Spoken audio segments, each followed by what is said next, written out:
So, welcome back to Make Your Own Destiny podcast, the podcast that inspires you to shape your future.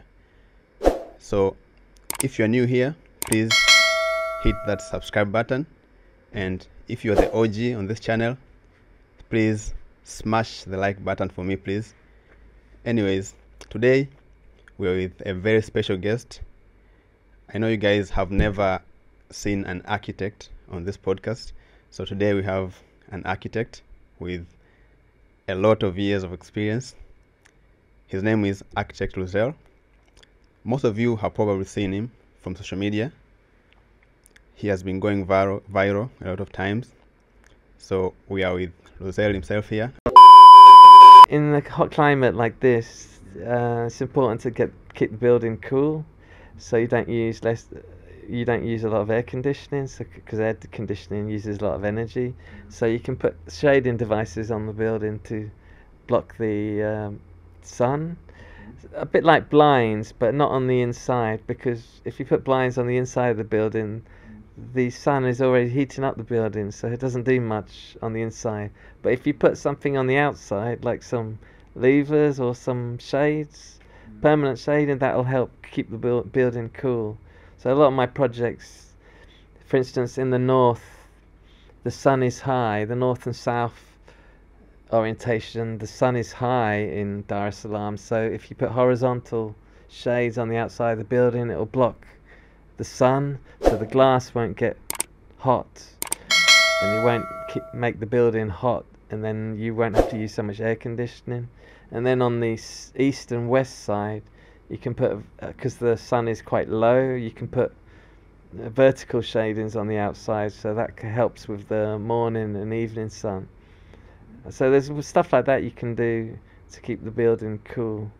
So that building doesn't have any shading, it's just solid glass going up the building. So like you have to pay a lot for the type of glass, double glazing, to keep the building cool. But I think it's better to incorporate both. Have a double glazing, high, low-E glass, but you should incorporate some shading if you can, because it helps minimize the heat of the building. It also gives it some character as well, you know, like you reflect in the local climate and things like that. You've lived in different countries, but still you decided to come to Tanzania and spend 10 years of your life here. Why did you choose Tanzania? It was the job, really. I got offered the job, so it kind of chose me. Tanzania kind of chose me. And I'm happy to live here. It's been good experience, better experience than I've had in the past, and yeah, it's been a good life. That's why I've stayed here for so long, really. It's nice. I'm pretty sure there are a lot of people who are watching right now who want to be architects in the future. So as someone who is very experienced in this field, what are the best tips that you would give to someone who is aspiring to be like Architect Luzel? You have to really like it to do it. If you don't really like it, then don't bother. You have to be really, because it's a long journey. You can't say, yeah, that'll be okay. You have to go all the way. You can't just do it, like study it for a couple of years and that's it. You got to go all the way, do the 7 years, and then do the work experience. Then you have to work for another 10 years to get good at the job. So it's a long journey. So if you're gonna make that step, you just make sure you're gonna make the right decision. So like go and see an architect's office, see what they're like, see what they actually do before you make that decision to study it, because it's a long journey. And then just be prepared to do a lot of crappy stuff before you design buildings, because many architects work for, like, after they become qualified, they might work on a lot of projects. They might not have much design input. A lot of directors and stuff are taking over the design, making all the decisions. You might not make any design decisions until later on, when years later, 10, 20 years later, there's many architects, they're in their 40s, 50s, never designed a building been built. Yeah, so it's a long process. Sometimes you design buildings, sometimes they don't get built as well. They take a long time to design. Also, you'll be willing to work with other people. It's not a sole thing. You don't really say, "Oh, I designed that." It's usually a lot of people, especially on big projects. I struggle with this myself sometimes because I'm not a I don't get much satisfaction working in a team that much. You know, like a football team. Say you're at school, you work in football. Okay, I did like football thinking about it, but like, I get more satisfaction. You're doing something, you know. There was other stuff. What was there like? 100 meters sprint or something. I was good at that. I was more satisfied doing that, winning that, than you are winning. It wasn't like in a football team. It was like I liked scoring the goals, but it didn't bother me whether the team won or not. If you know what I mean. I like the solo stuff. So I've struggled a bit that architecture is kind of a team thing, and you have to work with other people, not just other architects, especially on the big, huge projects. You're working with other architects. There might be a bunch of architects working on the project, so it's and large projects and large architect office, you get pigeonholed a lot. You might be just doing doors for 1 year on a hospital, or you might be drawing ceilings for 6 months. So there's a lot of that as well. But yeah, it just takes a lot of dedication and hard work, and you just have to make sure you're passionate about it, really. Everything is passion. Yeah, but passion is nowadays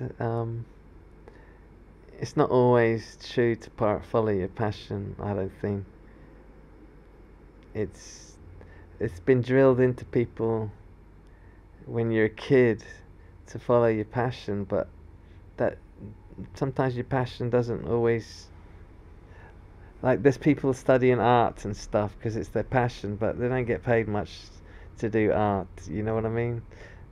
So you have to draw the line when you're choosing to be an architect or anything else. You got to think what's what they're looking for in the world at the moment. There's no point studying something that there won't be a job at the end of it. Architecture is good because you get a license and you don't have to you can't learn it on YouTube or something. You need a license. You need the degrees. You need the pass the exams to get the license. So you do need to go to university. But if a lot of other careers, you don't need that. So if you're going to take architecture, you just prepare to go through all that. You can't just learn it online, if you know what I mean. It's like an official process you have to go through. So yeah, it's a lot of hard work. Just be prepared to go through that. But there is a lot of satisfaction at the end, though. You get see stuff built that you did. That's kind of cool. There's a lot of creativity involved, and you learn a lot. It's ongoing learning thing.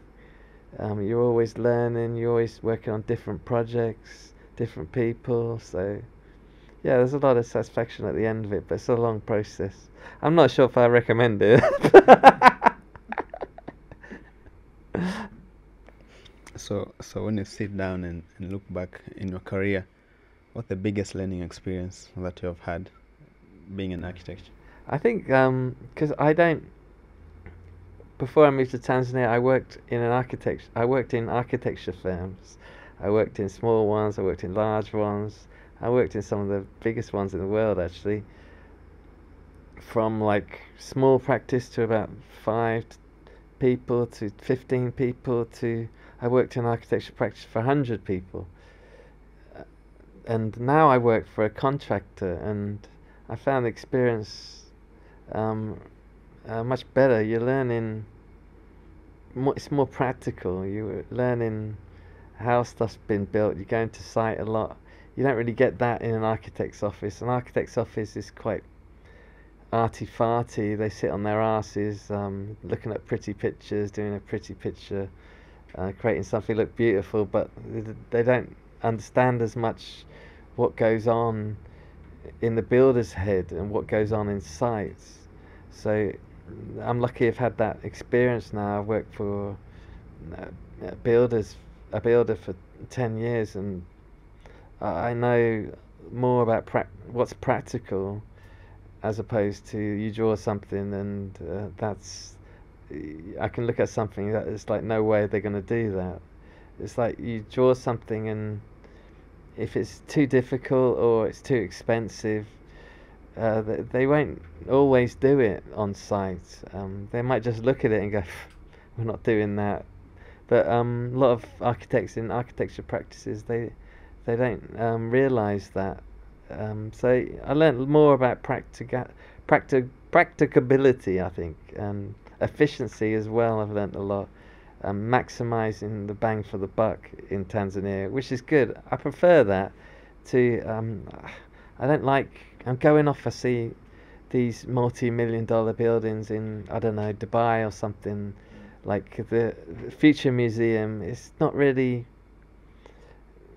It doesn't feel like it's contributing much to the society. They're building another museum where people with money to come into that country can spend money to see this building. Where it's, what benefit? How is that going to benefit people's lives? I feel here, with practicability and efficiency, in a developing country like Tanzania, it can improve people's lives a bit more when you build stuff here and design something well.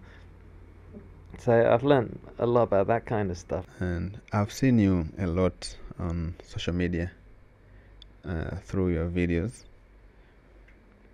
How do you think social media, specifically Instagram, has contributed on your career as being an architect? Like, has it gotten you more clients? Like, how has it helped you on your career?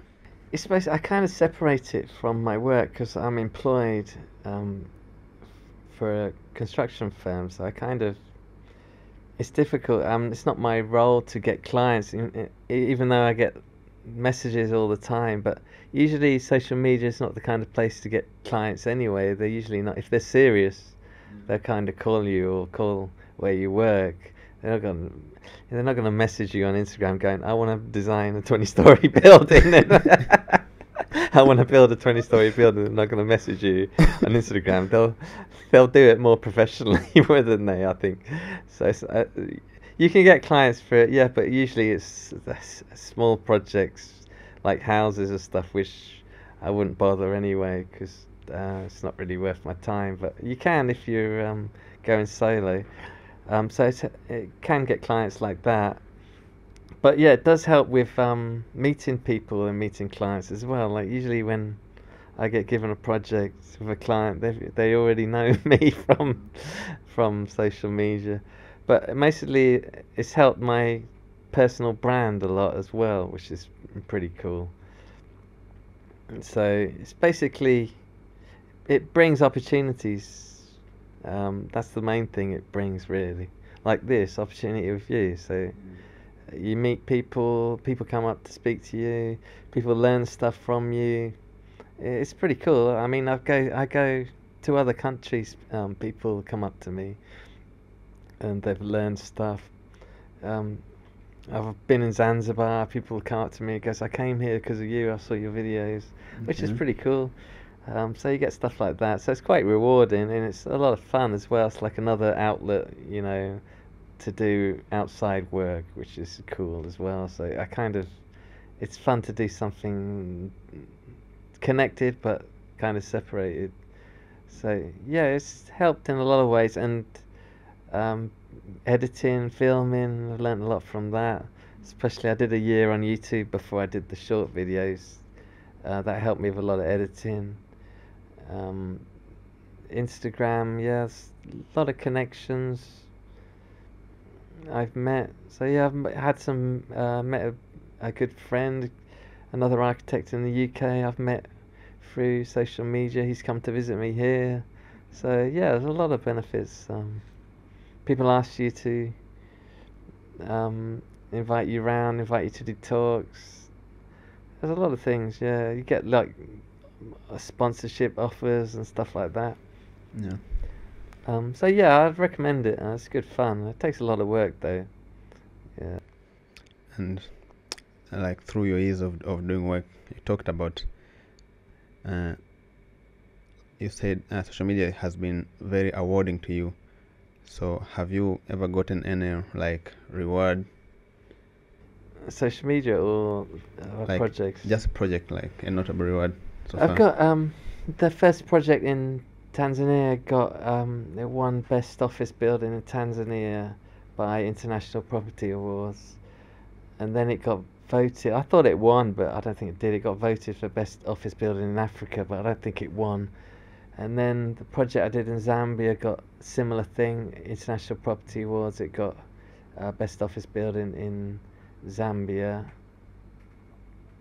So yeah, I got those awards for the ones in up in here. Yeah, so that's helped because those projects, they were office buildings, so they were going to be rented out. So it helped. When big international companies rented it out, that's when they see the award and stuff. So it helps with promotion and stuff. Mostly the building, yeah.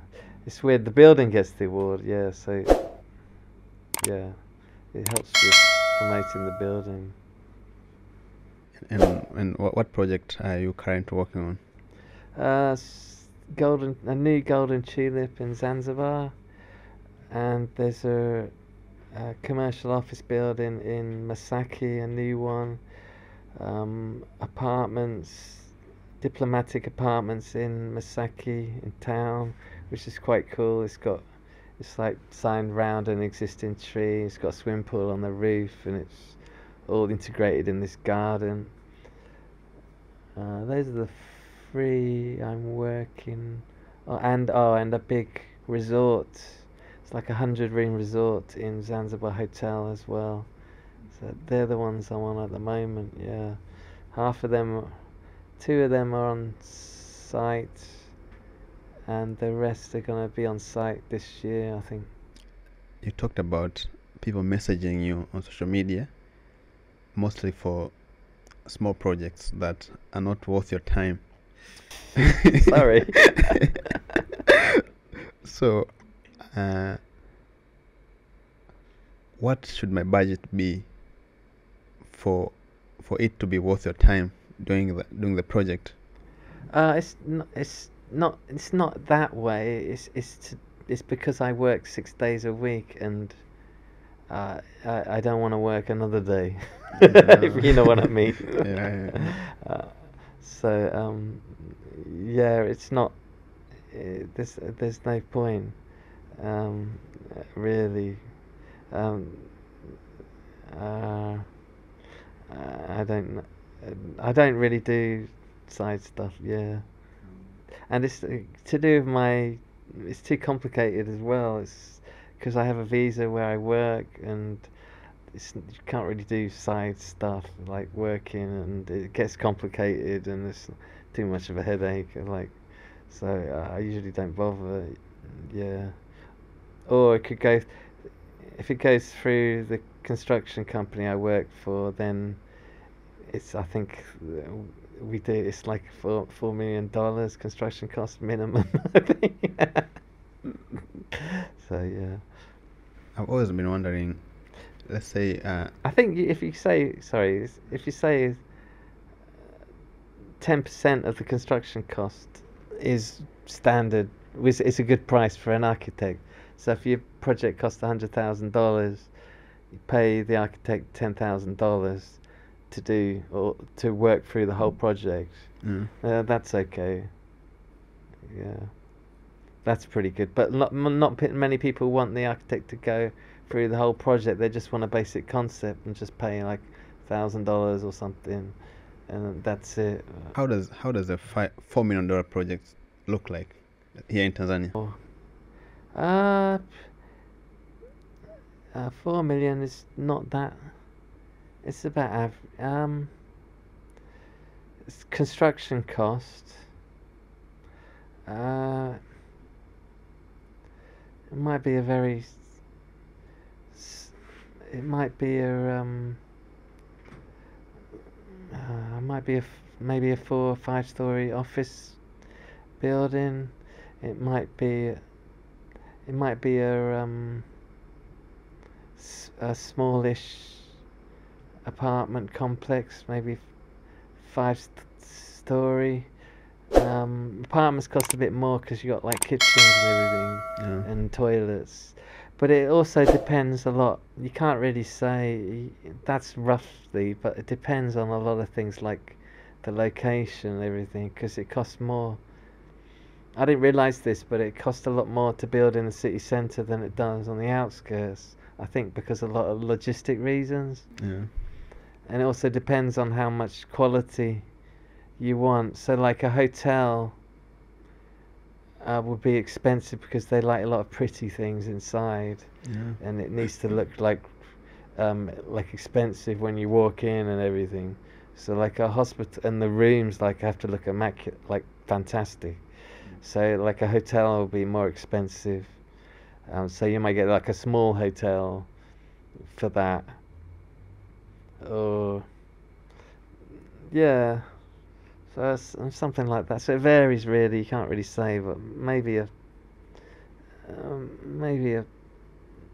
5 story building. I can't on a, I don't know, maybe 1,000 square meters on each floor, maybe. It could range, basically. It could range from $500 to $1,000 per square meter, the size of the building. How much do architects make? Or when someone wants to be an architect, what's the range that they should be expecting? It depends a lot. What salary, you mean? Yeah. How much salary, or how much? It depends if you're going to be working for a company. I wouldn't. They don't earn that much, architects, compared to a lot of other professionals like doctors and lawyers. A lot of architects complain that it depends what country you're working in as well. Someone like the US, like it goes up through experience as well. Once you got about 15 years experience, 10 to 15 years experience, the US, for instance, you might get over $100,000 salary a year, maybe in the US, maybe.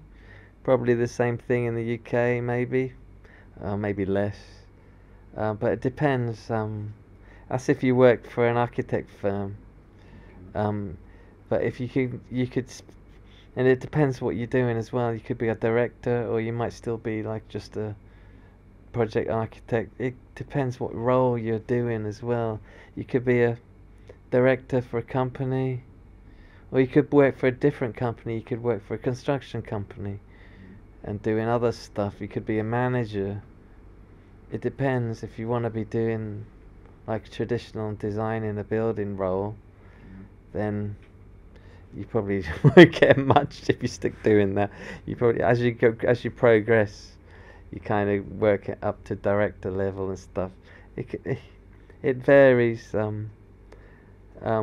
would stick in the West. I would say like UK or US. I would say like once you got 10 years experience, you might get, if you're lucky, $100,000 a year, maybe minus tax. Yeah.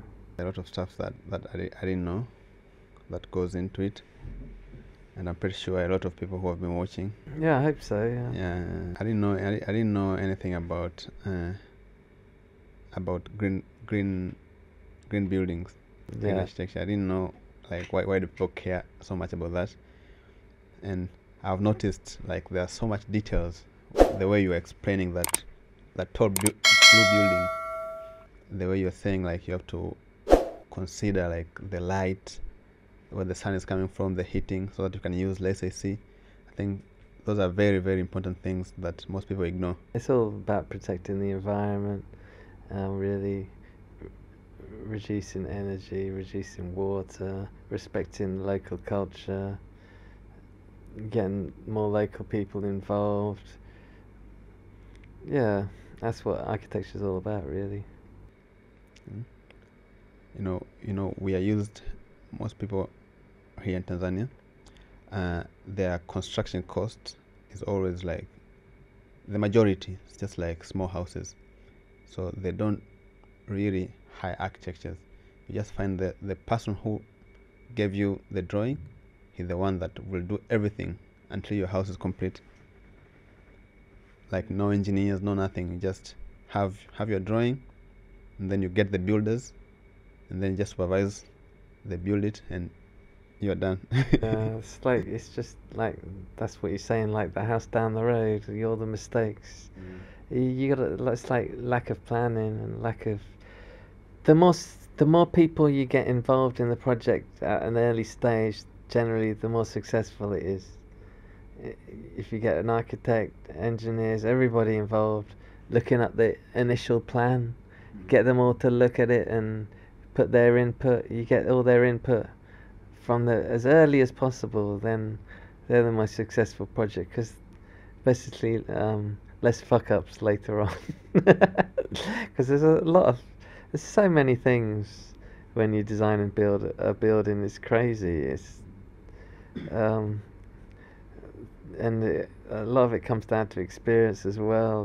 There's like I did something the other day. I had there's a building and had a ramp going into the basement car park, and I didn't realise there was no roof on that, and someone just came and go, oh, but the rain will get into that. I didn't even think of it. It's like, God, I was like, it was no big deal. I just put a drain, didn't put a roof on it. But some people can just look at it through their experience. They'll see something that nobody else. There's another project like some people have been working on a building for like months. And you just look at it and go, yeah, if someone wants to go to the toilet, it's going to take. They have to walk all that way just to go to the toilet, and they didn't think of it. Like, so it's a lot of like a thing. It does takes. You can't just plan a building in like a few weeks, a couple of months. It's constantly changing, developing, and improving. Even through construction, sometimes it's still changing and improving. So you can't just like, that's what I said, like you just get the plan and go, I just build it. It's going to be more, all those layers of detail I was saying architect does above, they're going to skip that if they just give the initial plan to a builder. The builder will be doing that in his head. So, oh, we need to add, but they might not have designers changing the drawing. He might just have an old drawing and like make it up as he goes along without planning and doing other drawings. So it's just like we said at the beginning, it's just a planning. Designing is planning as well. So just plan it up front. Really, there's a lot of planning you have to do before you start. And I can testify that I've seen a lot of people make mistakes because they don't plan. For example, in this area, it's very salty area because I think it was near the sea. Yeah. So most neighbors that have built houses around us here, most of their houses, like you can see their fences, they fell. Like they will build a fence until up. After a few years, I don't know, it's because of the salt, and you see it eats all the fence from down, and then it falls. And most houses have had that problem. I think it comes down to poor design and poor planning. Yeah, don't forget the architect designs all that, not just the building, but everything in the site, even the boundary wall. The architect designs the security box, everything in the site. Partly the gardens, the planters. Well, rough idea where the garden is. Don't have to specify the actual plants. You can get a landscape designer, but it's not just the building the architect designs, it's all the other everything on that site. Is there anything you would like to add to our audience that's watching?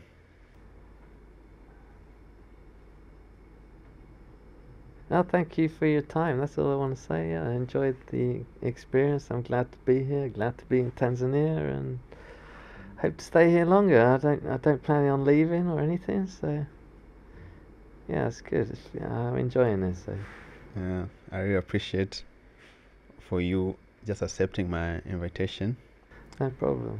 and I'm a big fan of Architect Rizal.